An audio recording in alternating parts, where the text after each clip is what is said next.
Welcome back, everybody, to the KC Sports Report. I'm your host, Michael Darcy, and today I have the pleasure to be joined by my friends Caden Spruill and Kyle Collier, both fellow producers at Sports Radio 810 WHB.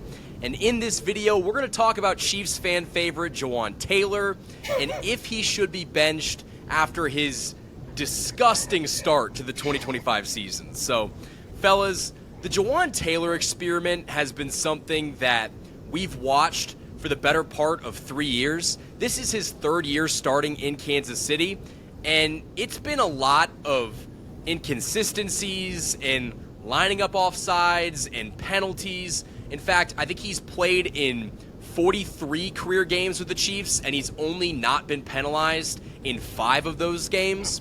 So he's a penalty machine, and it almost came to a boil last night where Patrick Mahomes scrambled on third down, and he got the first down on a huge run, and it came back because Jawaan Taylor was holding.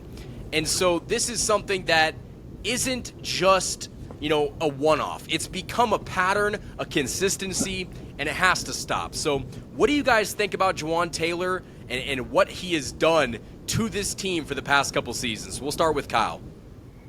Man. And I just find it so odd why the Chiefs went and gave Jalen Moore $15 million per year to sit there and watch.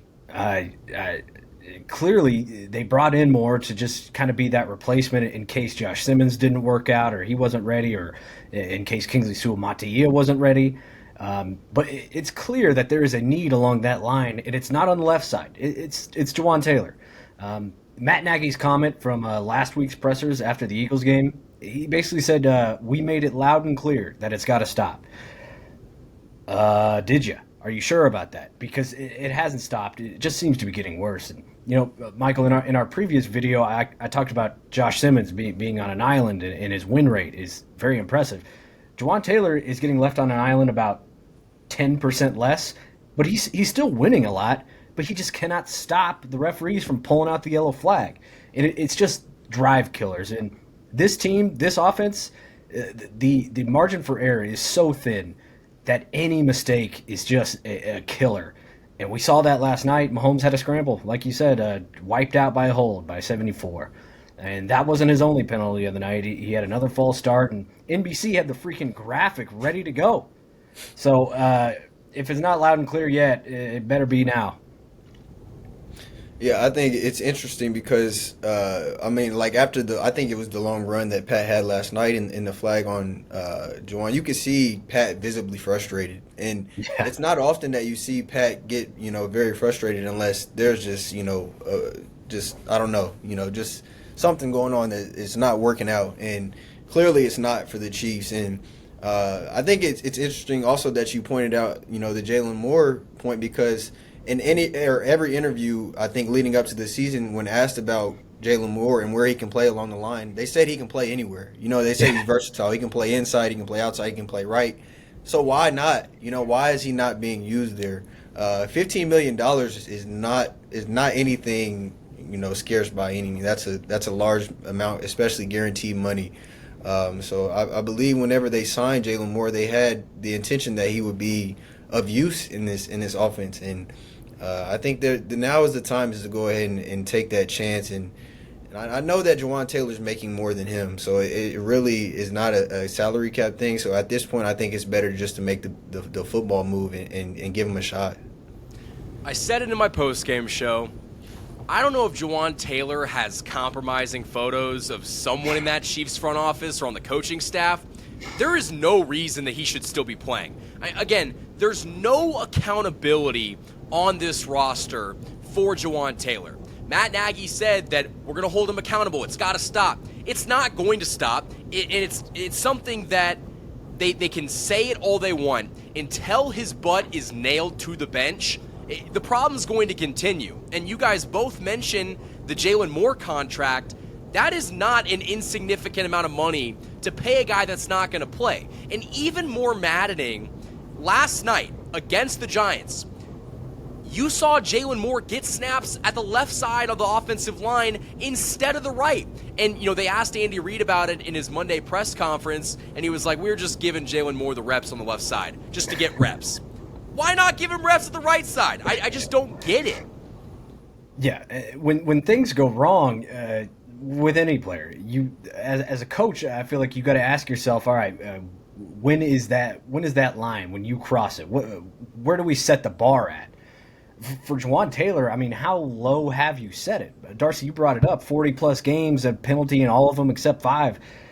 It's clearly not something he is interested in fixing because it's the same freaking flag every time, illegal formation, the same damn time.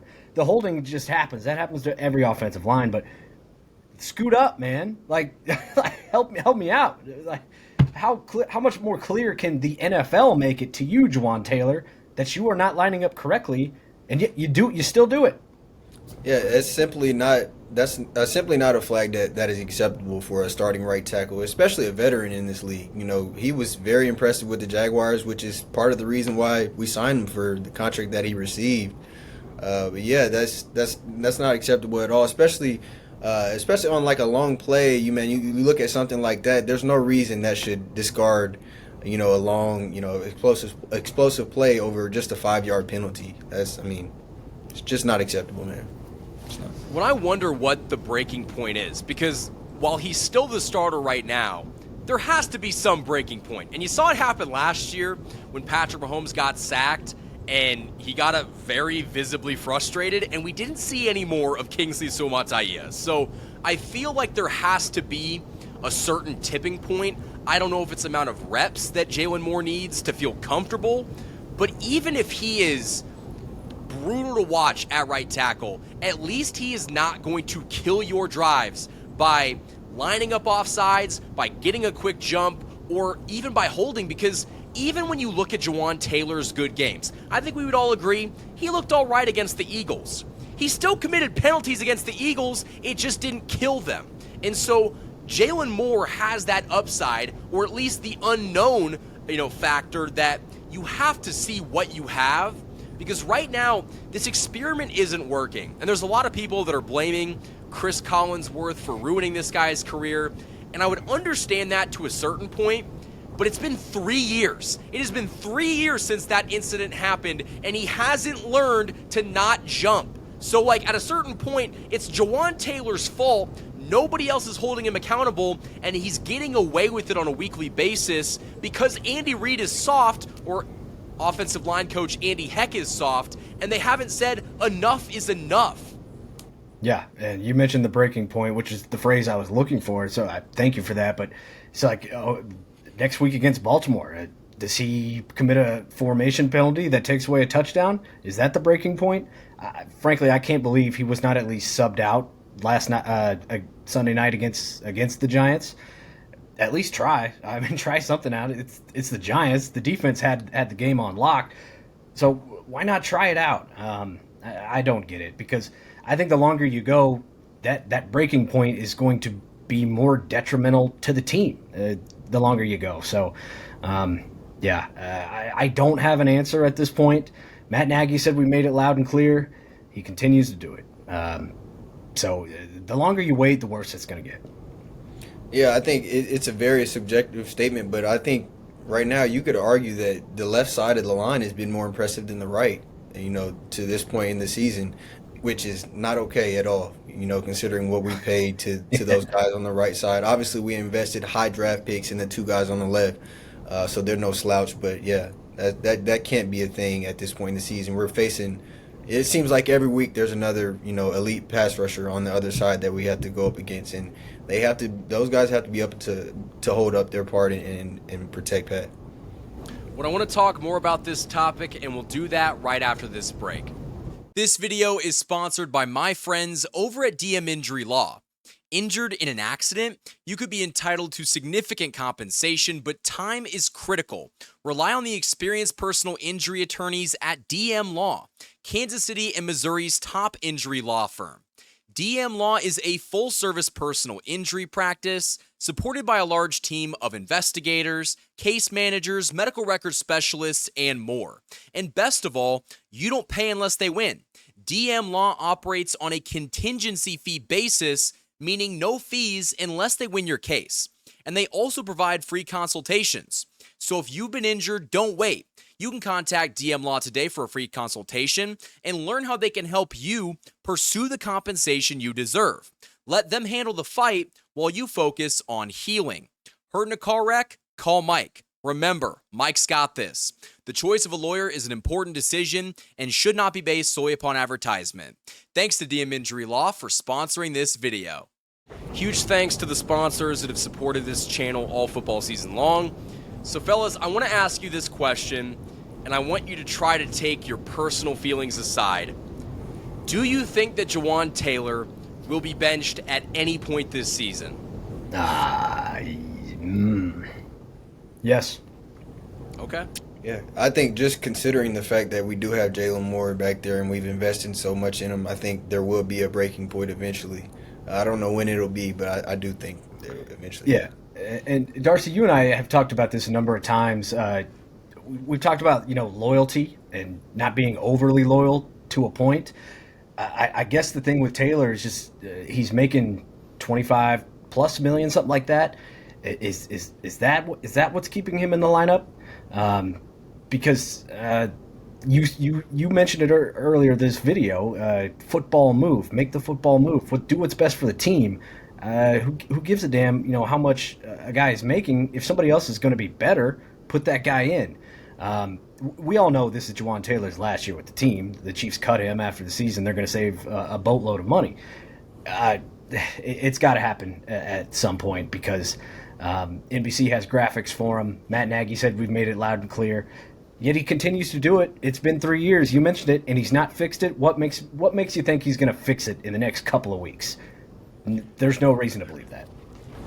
I want him to be benched. I don't know if he's going to be benched. I think that you've seen this over the course of Andy Reid's tenure. He trusts guys even a little too much. I don't know if you guys saw the Kingdom doc where they had that episode where it was basically don't judge. And part of the reason that players love to play for Andy Reid is because he's very players first. He always believes in guys, maybe sometimes more than they believe in themselves. But at a certain point, that philosophy can hurt you because we've already seen in this very short sample size this season, Travis Kelce has visibly gotten up in his face, cracked him on the head with his helmet, tried to get him to wake up. You saw Patrick Mahomes visibly frustrated after a holding penalty called a big run back. I don't know how much more they're willing to take because at a certain point, and Kyle, you mentioned it, it was a fantastic point, there's going to be a play. It might be a game-winning touchdown that's going to get called back because of a holding penalty or an offsides penalty, and that is going to be catastrophic. I mean, if we think the discourse around Jawaan Taylor is bad now, just wait for it then. Yeah, after a deep shot to Worthy when he comes back, right? The Twitter timeline is going to be in flames if that happens, and it already is. I mean, that is a good point. That is a good point. But we've been talking about the breaking point a lot this video, but I just think about the guys in the building who have that power to pull the plug. Number one is Andy Reid for sure. Number two is Pat Mahomes. He screws up one more thing. Mahomes is going to be Andy. Get him out. We saw the frustration Mahomes kind of had on his face after that run was called back, and he's the next guy who can make moves for that team.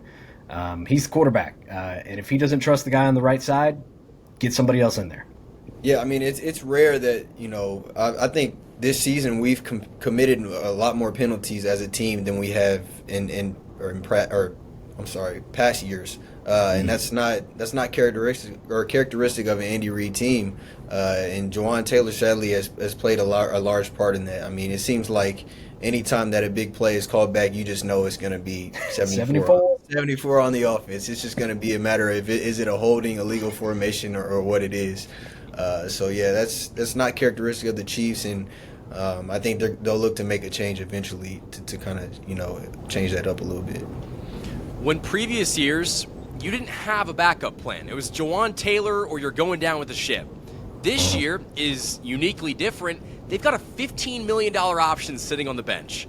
And eventually, that voice, whether it is pressure from the higher-ups in the organization, pressure from the fan base, pressure from Patrick Mahomes, that voice is going to get louder. And so I think it might be only a matter of time before Jalen Moore gets to play a little bit at right tackle.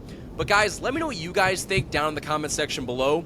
Will Jawaan Taylor be benched at any point this season?